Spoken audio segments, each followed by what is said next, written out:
And so we wanted to start by first sharing with you some of what the quality design standards suggest about online assessments so that you can hopefully at least appreciate what we think of when we think of quality online assessment, particularly from a design perspective. And so one of my backgrounds happens to be being a master reviewer for Quality Matters. So what that means is that from time to time, I lead review teams across the world that look at individuals' online course and essentially provide peer review, carefully constructed and supported by a detailed rubric for what a good design ought to feature. And so I wanted to share with you what Quality Matters suggest about good assessment.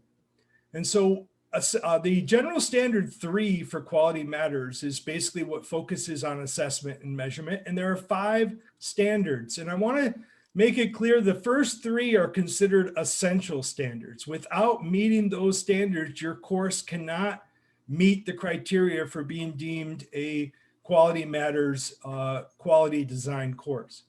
And so at a minimum, the essential requirements include that you measure the achievement of the stated learning objectives or competencies. So in many respects, this emphasizes backwards design, that your learning outcomes drive the assessments that you choose to use. Secondly, the course grading policy should be clearly stated at the beginning of the course.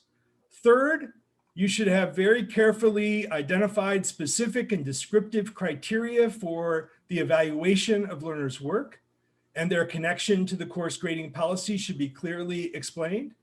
And then finally, the not necessarily essential, but certainly important standards include that you appropriately sequence, vary, and design your assessments so that they suit the level of the course, and that you provide learners with multiple opportunities to track their learning progress with timely feedback.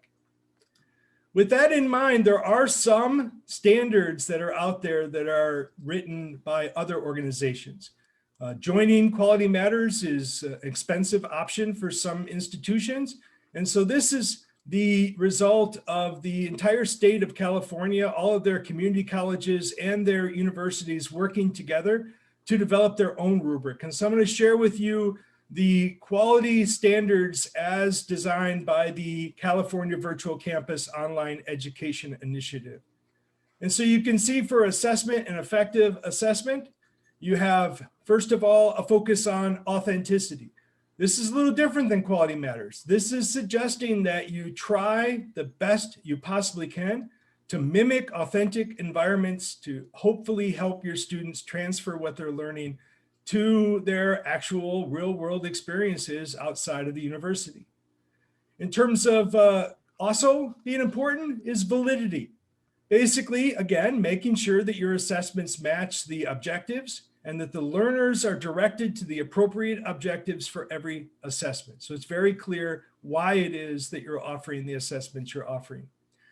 Third, that there's variety. So you can see the emphasis here is a little more on probably trying to emphasize many more characteristics of the assessments, that you include both formative and summative assessments, and then they're frequent, that you provide many opportunities, in fact, more like ongoing opportunities for students to get timely feedback on their learning and performance.